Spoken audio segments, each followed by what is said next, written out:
right now it's time to dive into new products. Okay. All new. I gotta get the new product theme song. We always talk about it. Oh yeah, we have to maybe new. Yeah. New. We have a lot of musicians in Adafruit. We'll get them to do that. We have like a tuba player. So first up, this is kind of fun and exciting news. This is for Father's Day. Yeah. So Ken from Geek Dad talked to us. Yeah. We talked to him, and we got permission to make Geek Dad badges. These are the new little robots on the site, so in honor of Father's Day. And by the way, these are also 10% off. I just added right before the show. Whoa! Yeah. Okay. So you want to put on the overhead? Yeah, sure. These are beautiful. Darren, who is... That's me with me. Yeah, I did the wrong one. That's the underhead. Yeah, sorry about that. That happens sometimes.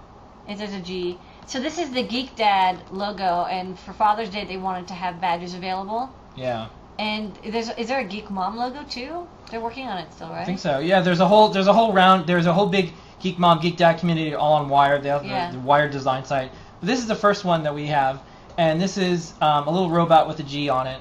And the way that Darren, who is our kind of designer of badges, it's iron, and flip it on the other side. He made the thread directions look in a really brilliant way. Yeah, so it looks like it's 3D. It looks like it's a real robot.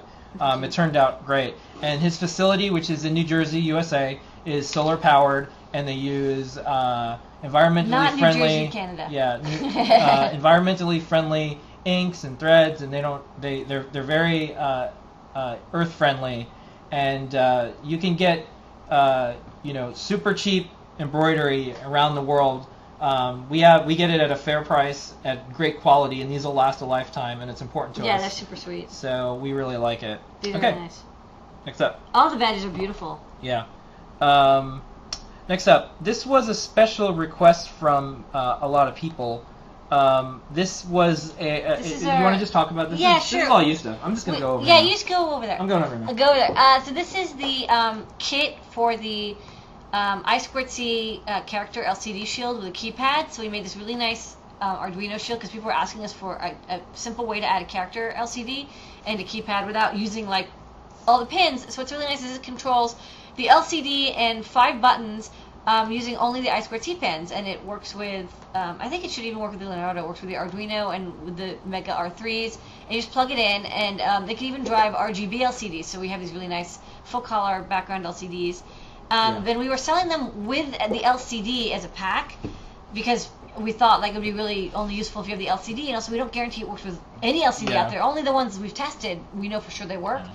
And so, but some people said, well, I had bought one of your LCDs already, and I want to adapt, I want to use this and make it into a shield. We're like, oh, okay, so now we have the version of the shield that doesn't come with an LCD. We're still just getting it as a pack because it's less expensive, and also you're guaranteed to know that it's going to work. But, we also have the kit pack available for people who want to DIY. Yeah, and this is kind of, I'll put the biz hat on for a second. We like to do this for products. When we release something like this first, it has the LCD that we have. Maybe we worked with the factory to make it in a specific way, and it works with everything. Everything is fully tested because we have a lot of beginners. We want to make sure that they have the best possible experience. There's RGB LCDs out there that this will not work with. Yeah. So, it only works with the ones because we picked that they were going to become an anode, but if you get an LCD out there that's common cathode, it just won't work, and you'll be like, well, why isn't it working? Is the shield broken? And you can't remove the LCD once you've attached it. There's 18 connections. Yeah. So this is for a little bit more advanced people who are willing to look up the data sheets and make sure that the LCD they have works. Yeah. Okay, next up, these went back, and we had these, and then they went out of stock. Yeah, these are these really cool Mesograph pens. They're calipers that are pens. And they're really, really neat. And Becky made a video. Becky's on special assignment this week, so that's why she's not here. But we do have a Becky video, because I know people like Becky videos. So let's watch it for a minute, shall we? Shall. This is the Mesograph. It's a combination pen and caliper rule, available at Adafruit. It's made of chromium-plated brass, and its ruler has inches and millimeters. Use it to measure the cat, or the dog, or something actually useful like your electronics projects, and then write down those measurements right away. It even has a tire tread gauge you can use to measure how worn your tires are. It's also at home in the machine shop with its thread scale.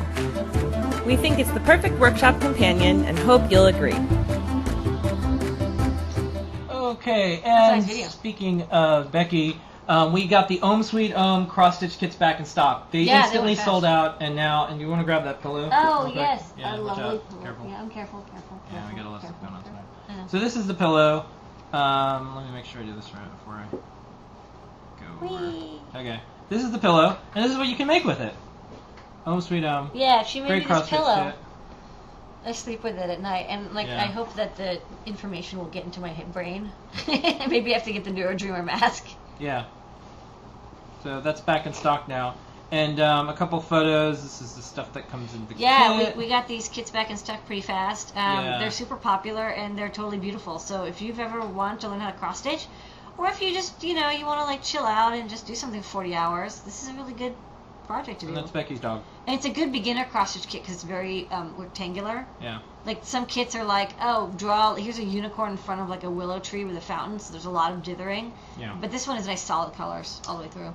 Okay, and then next up, this is another one that became very popular very fast. This is Dave Jones Microcurrent. You need to explain what this does because you know better than anybody else. Let's go to the overhead and we'll do a little lesson. I want to use the overhead that's what's on the inside.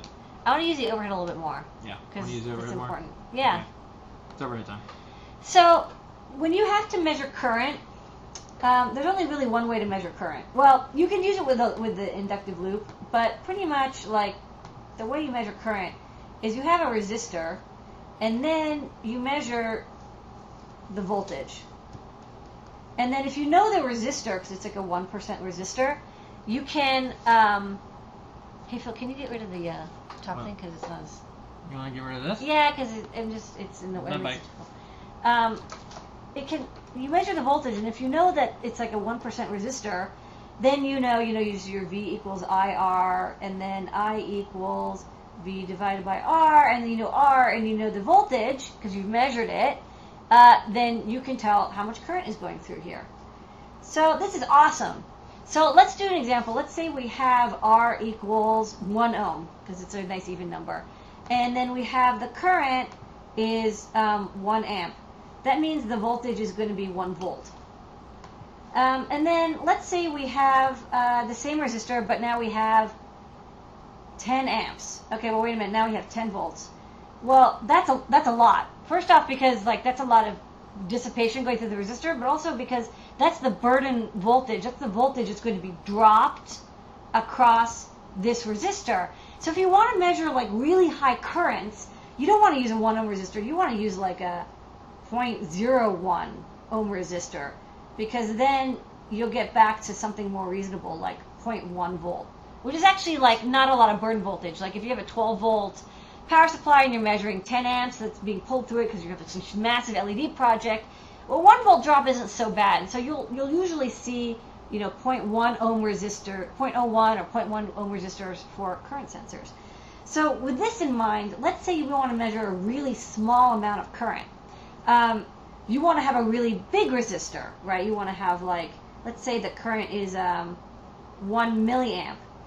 If you have a 1 ohm resistor and 1 milliamp of current, then you'll only get 1 millivolt drop, which sounds good because it means okay, well I only have 1 millivolt. That means that it's not a big burden voltage. On the other hand, this small burden voltage is very hard to measure. You have to have a very, as you're getting from 1 milliamp down to a microamp, which is 1/1000th of a milliamp, these millivolts, this will become 0.001 millivolts. And now, that's actually getting really hard to measure. And a lot of multimeters, they kind of cheap out. They don't want to have a really precise analog digital converter inside. They usually kind of don't want to go below 1 millivolt. And so what ends up happening is they end up increasing the burden voltage. They'll end up saying okay, well, for us to measure small currents, we'll use a really, really big resistor. So 1 kilo ohm resistor for 1 milliamp, and then you're back up to 1 volt. So the trade-off is how do you have a range? You want to measure a big range of current from a milliamp up to an amp or half an amp, but you also want to balance out how big that resistor is going to be, because the bigger the resistor, the less precise your analog digital converter has to be, but then your bigger your burden voltage is. So this is kind of the problem that you have, because when you're measuring very, very, very small currents, the burn voltage can actually make a big difference. And so that's where this guy comes in. So instead of using your multimeter, which might have a really big resistor and a big burn voltage, what this guy has inside of here is a very, very small resistor and a very, very precise op-amp, probably in a differential op-amp configuration. And so it can measure extremely low voltages, and it goes down to 1 milli. You can see down here it says what the burn voltage is that it uses to measure. So it can use up to a 1 kilo ohm resistor, and that will they'll create a very low, for nanoamp measurements, it'll create a very low burn voltage, like a milliamp or less. This is designed for, under like 20 millivolts burn voltage. And so that's very useful, because if you're measuring really, really low currents, chances are you also have really, really low voltages because you're doing low power electronics. So when you have a project that's running on like a coin cell battery, the coin cell battery might be like 1.5 volts or like 2.5 volts or something, and if your burn voltage is really high, it'll actually affect your current draw. It'll make it really hard to measure stuff. So that's where this guy comes in. So it's a fully assembled project and it has a battery inside, and it has a really high quality amplification circuit inside of it that runs off a battery, so it's really quiet as well, so there's not a lot of noise going on. And then you can connect your multimeter and just measure the voltage across here from the current coming into here. So that's kind of an introduction of what happens. In general, multimeters have ranges, and if you set the right range, the burn voltage won't be a big deal. It won't affect your project strongly, but it is something to keep in mind, especially as you're going into really high currents, because your burn voltage will get really big unless you have a very, very small resistor, and as you go to very low currents as well, because you're going to have more sensitivity to that burn voltage. Yeah, and maybe we'll do a demo and do a video back when we get these back in stock. I have to email Dave tonight. Yeah, and that's why the microcurrent's great. Yeah. All right. Next up, Leonardo's without headers, so they are a slightly lower price. Yeah. And in fact, tonight will probably be the only time we ever do this. These are 10% off tonight. Experiment with these. Yeah. Do something Code interesting. Father's Day. Well, and skinny. Yeah. Anyways, Gosh, so just for tonight for this. Tonight only if you're watching the recorded version. Anyways, this is Leonardo. Can I show you your head? It's super skinny. Yeah. So it's basically a super skinny Leonardo. It's just like the Leonardo, but there's no programming header, and there's no female headers here, and there's no DC power jack. So it's like super thin. Yeah. Super, super skinny. Really good for projects where you have weight problems or you want it to be really small. You can still attach a header, but it has to solder through. You'd have to solder the header in. But for some projects, it might be worth it because you just want it to be so skinny. And what's nice is because it's all surface mount, it's like super thin. It's like the circuit board is like the thickest part. You could use these as throwing stars and stuff. Okay. And it's a beautiful board, as usual, from Arduino. They did a great job. Beautiful. Lovely silk screening on the back. Here is the back. Here's the front. Okay, next up. These are these little RFID things. Yeah, I got some more RFID tags. I was experimenting. We're expanding our RFID tag. It's just this little tag. The photo is actually... I can do it on the overhead. You said you wanted to go to the overhead. We're going to the overhead. It's pretty small, but inside here you can kind of sort of barely see it. There's a coil and an S50 chip, which is the MyFair 1K chip. So these are read-writable. They have an EEPROM that you can read and write using our NFC RFID board.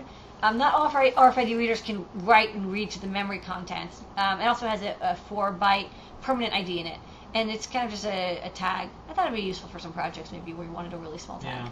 Here's another photo here. Okay. And then this is another one we had, and it sold out really fast, but we got more coming on the way. Know. This is the Yo-Yo Mint. We don't have a lot of time to talk about it in detail, but I will show this off. So this is a version of the Yo-Yo board, which is an Android. It actually came before the ADK. It's an Android interface board. And what I really liked about this is, first off, it uses our awesome tins, which is great. But also it has a couple things in it that make it, I think, a really good alternative to the ADK. So first up, this has both USB client. Well, actually, is it USB client? I don't think it's client. I think it actually has USB for reprogramming a battery. There's actually a battery underneath here, and there's an on-off switch, so you can turn it on or off so that it can recharge the battery inside. And then there's boost converter in here to give you 5 volts out. And there's a USB-A connection. This is a PIC microcontroller here. And there's all these pins broken out, so you can actually just connect wires directly to them if you want to make a project with sensors. And there's also, it's tough to rip out, there's a USB-A connector with a slot, and it comes with a Bluetooth module. Really low-cost Bluetooth module, but it does work with some phones. Not all phones, but about half of phones can connect using the Bluetooth interface. And so instead of having a project where you have to connect this A connector through a micro USB connector to your phone, you can use the Bluetooth connection, and that'll allow this to be, in a separate bag or box, or a couple feet away. And it also doesn't have to charge the phone, so your battery life should actually be better because it's not going to try to charge the phone up using this battery. Okay, real quick, can the Yo-Yo libraries run on the ADK, like if you want to use the ADK with an older droid? I don't believe so. The ADK and the Yo-Yo, I think, are two completely separate projects. I haven't done more than just the basic, Hello World with this because I haven't had a lot of time. But they both are supported in different ways. The ADK is more official, but there's a lot of people using the Yo-Yo, and Itai did a really good job, and so we really like this version. It comes in a tin, and it comes with a cable. Yeah. And also, you can also not use the Bluetooth, like the phone that we had to test with. We needed to use USB. I'll answer one question. There's a hole in top because you can put an optional breathalyzer alcohol sensor, because this is part of another product that for people who want to measure how much alcohol. But because we're doing stuff for educators and for kids, that's not really appropriate. So we got it without it. So it's a little cheaper, and you don't have to worry about it. But if you had like a photo cell or something, or if you have some sort of environmental sensor, like a barometric pressure sensor, you can use this as like a little vent, or you can just tape it out. The big brother and big sister version of this is like, how drunk are you, and you breathe it in and your phone tells you. Yeah. We can't, we decided not to carry that. We decided to carry the hacker version. We do educator stuff, and so parents and teachers have a problem with that. Anyways, next up, we're running out of time. I know. All right, we've got these beautiful new LED strands. These are so easy to demo because they're wow, really bright. Okay. So we have some LEDs. Let me go to the overhead. Yeah, I mean, it's just ridiculously bright. Look, it's Tron. So these are like the brightest. That's the back of Tron. It's the brightest LED strip I could get, and it's cool bright LEDs. Hold it up. Yeah, it's just stupid bright. It's actually kind of painful. Yeah, I can't really see it. So these are 60 really, really bright. I don't know exactly what the millicandela is, but I'm going to guess it's about 4 to 6,000 millicandela per LED, 120 degree, and it's 60 LEDs per meter, so it's really solid color. And we have some projects we're going to do with these, but we have the warm white LEDs, and so we also wanted these cool whites. And because the cool whites don't have the yellow phosphor on top of them, they are really, really bright. So good for all sorts of stuff, and we have it by the meter. I have a cataract. So, next up. Okay. That's it. We did it. Oh, great. We got through the new products. Phew. Hold on, let me turn this off. And that was the new product section. My eyes are like, I see spots. I see 60 spots per meter. I see dead pixels.